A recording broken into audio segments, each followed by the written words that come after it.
This is WWE superstar Drew McIntyre, and you're listening to the WWE Podcast. The champ is the one that everybody wants, me. Becky Lynch is going to WrestleMania. Claymore!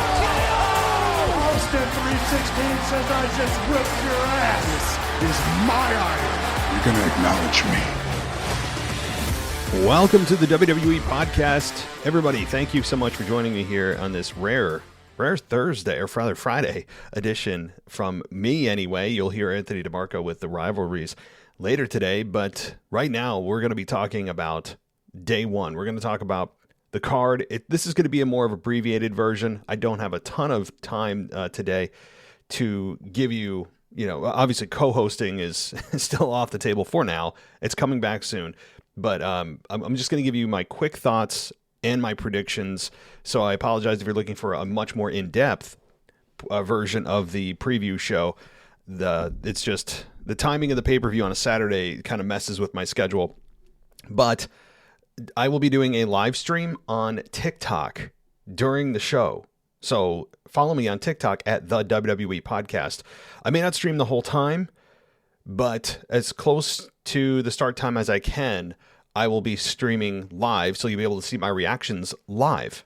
So that'll be fun. So follow me on TikTok, or as the sale for my show and the ad-free version comes to a close, I'd encourage you to grab onto it and jump on it right now. It's 99 cents for a month. Patreon is $1, and as well as on Apple Podcasts. So, okay, let's get into the card and jump right in. Randy Orton and Riddle versus the Street Profits for the Raw Tag Team titles. This one's difficult because it looks like Orton and Riddle are flying high right now. It looks like they have no issues. Randy Orton even gave Riddle a hug on Raw. Now he teased an RKO, which could be foreshadowing or could just be messing around, knowing that everybody knows what Randy Orton has done in the past. It could be. Or this could be the beginning of the end of these two. This could be the beginning of the end. And WWE is looking at a Randy Orton versus Riddle WrestleMania matchup. That's what they could be aiming for. And they'll have 3 months to build it, if that's the road that they choose to go. And they have some decent material, and they've been together long enough that I think they could stretch it that long.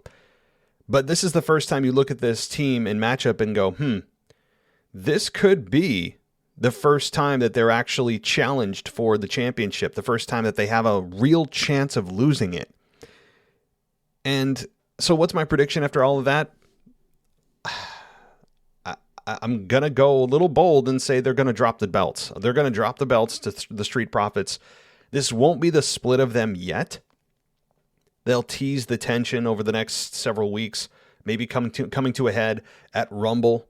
The Royal Rumble's maybe where they actually split and Riddle turns on Randy, perhaps.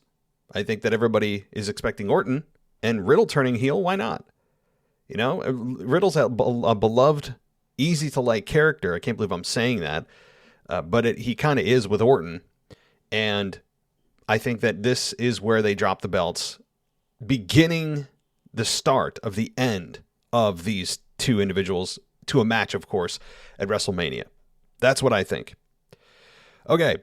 And by the way, the matchup, I expect a really, really good match. I mean, you talk about Angelo Dawkins, or rather Montez Ford and Riddle here, and Orton. Angelo Dawkins is fine. He's okay. Angelo Dawkins is just kind of the big man of the matchup.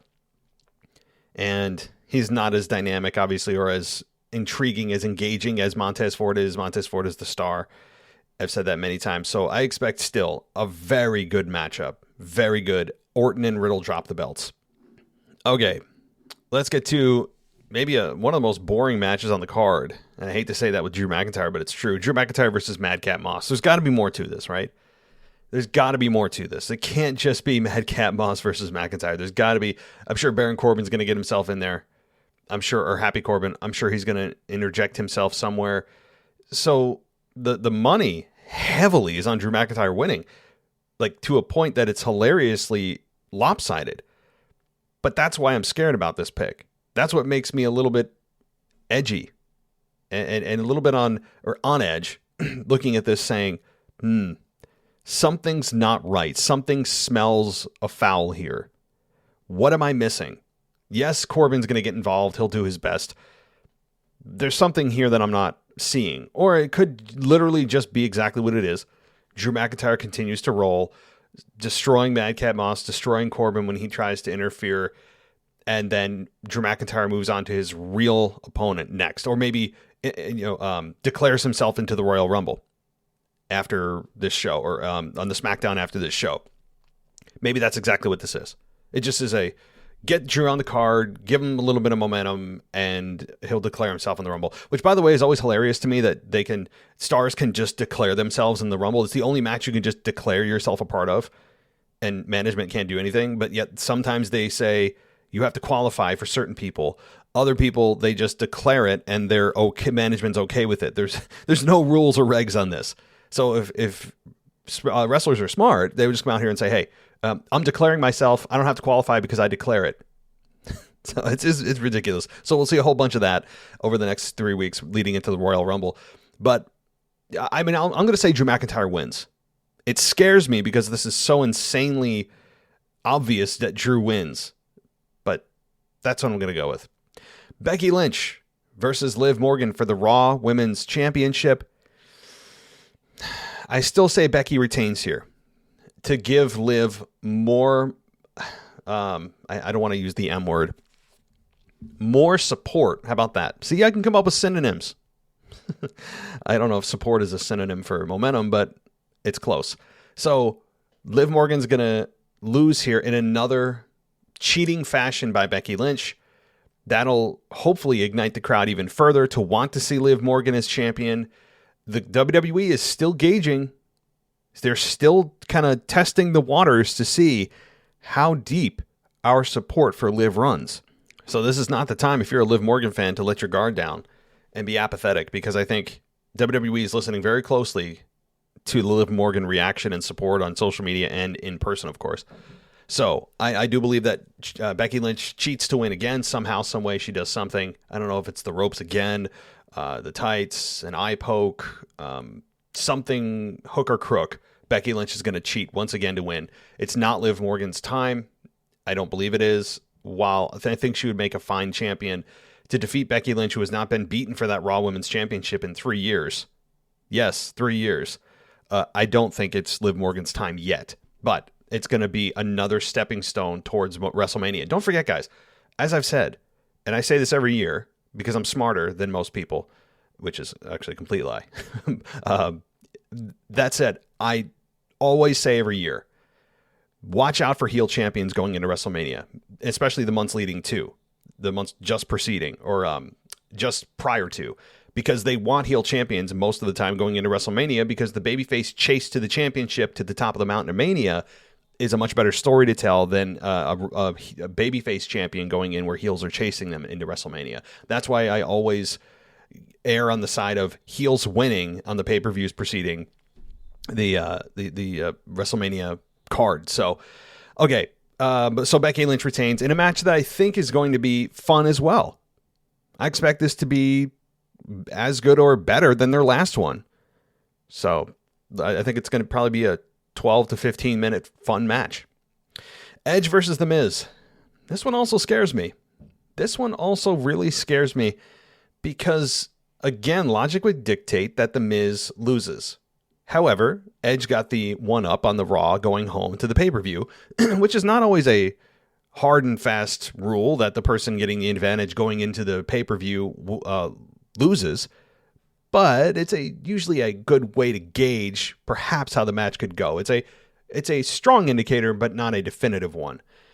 So I'm going to say, boy, you would think Edge winning is a very easy pick to make.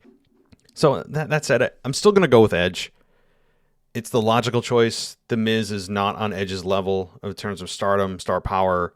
While I enjoy The Miz infinitely more when he's not with John Morrison, which obviously we don't have to worry about anymore.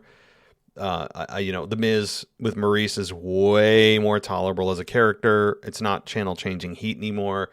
It's okay. I want to see somebody beat this guy down, and that's good. That's good. While the Miz character has not evolved in like 15 years, and I'm serious.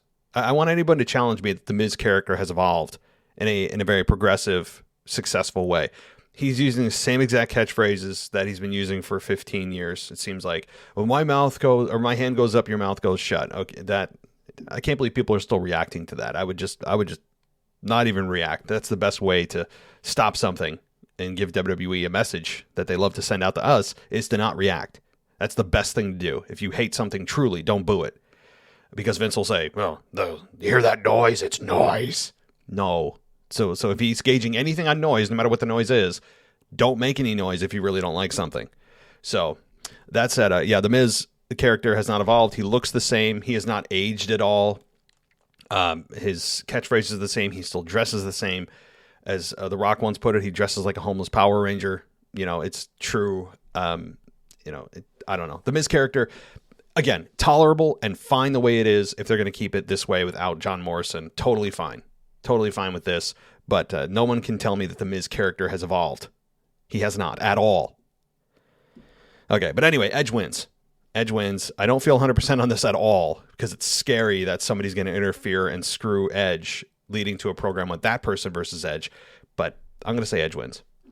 Usos versus The New Day for the SmackDown Tag Team titles.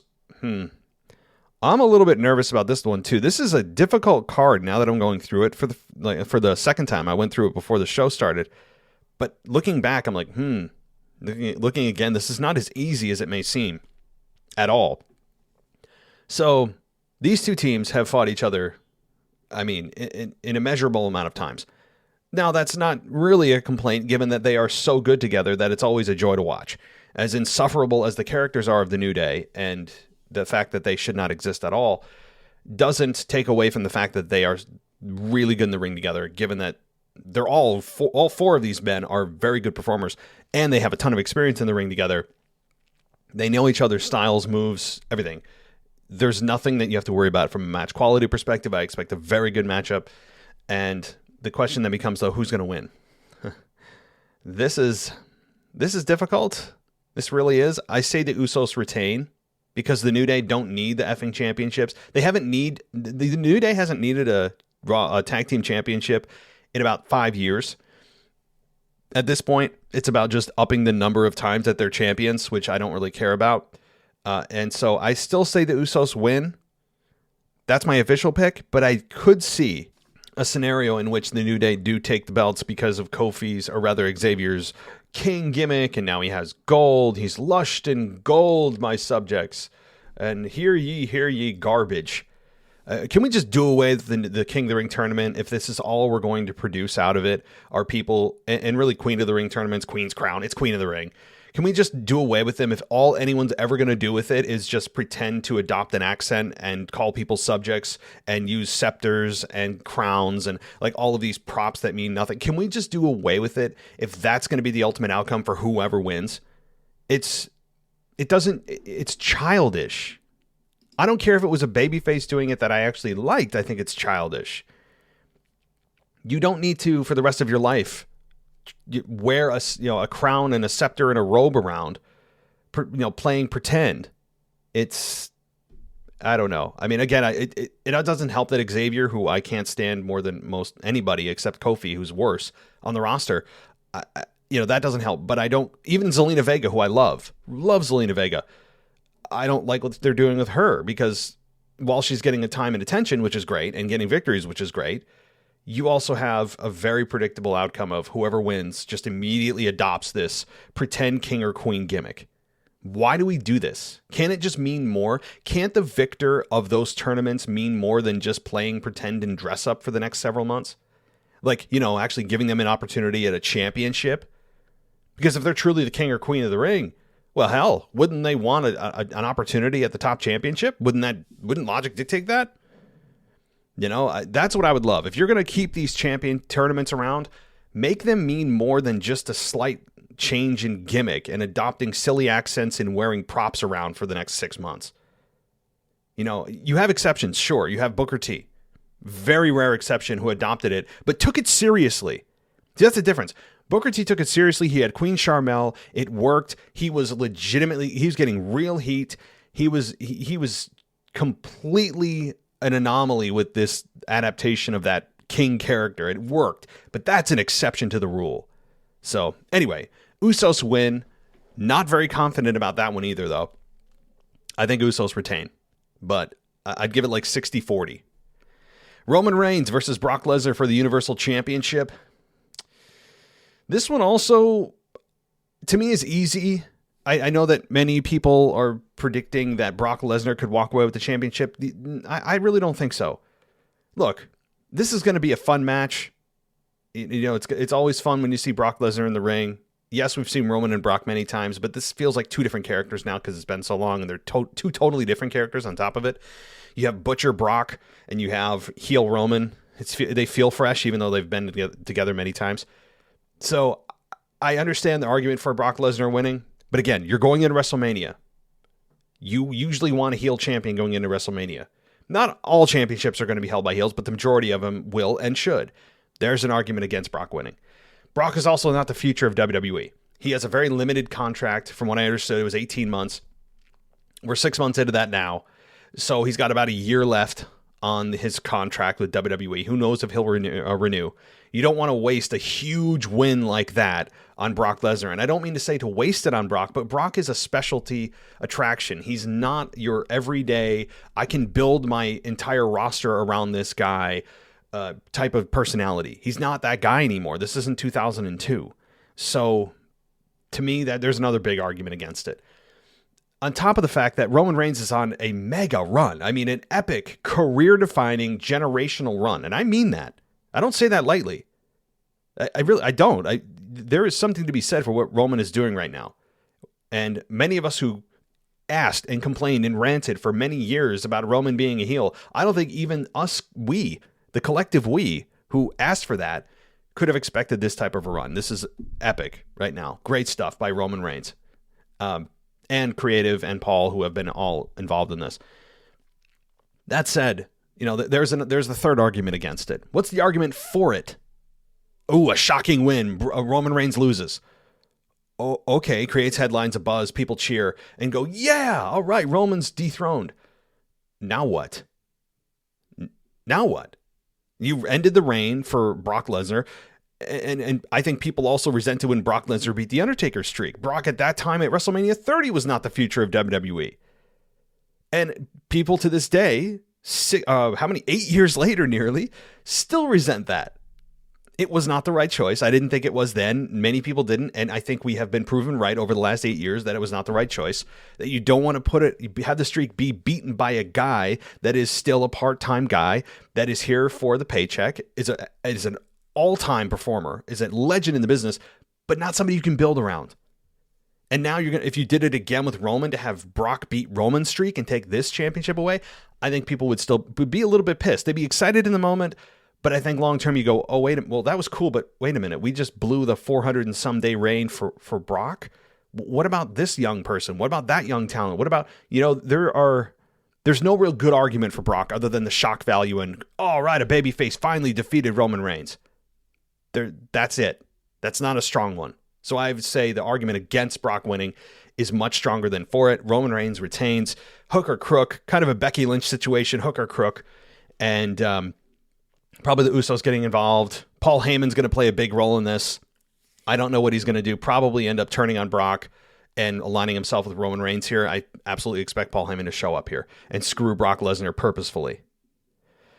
All right. Now the main event.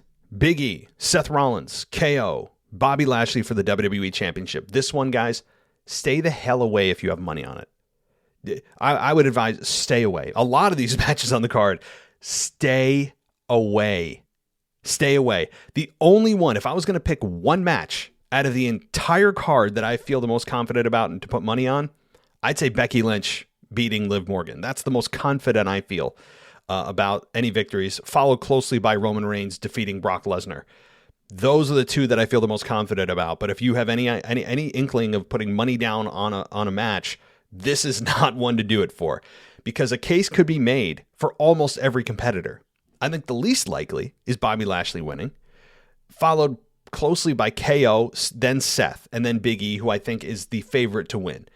Now, weeks ago, I said that Seth should win this. This is going to be his time. This fatal four-way, which at the time was a triple threat, morphed into a fatal four-way, was a great way to protect Big E. He doesn't need to be involved in the decision. They can get the belt off Big E without hurting him. And there's still a case to be made for that. But the case against that, which WWE, in my mind, what they're thinking is stronger, is this is a great way to show that he's an overcomer. He's an odds overcomer, right? He's a perseverer. He can take the deck stacked against him and throw it in the garbage because Big E is our guy. He is the champion. He is what he says he is, right?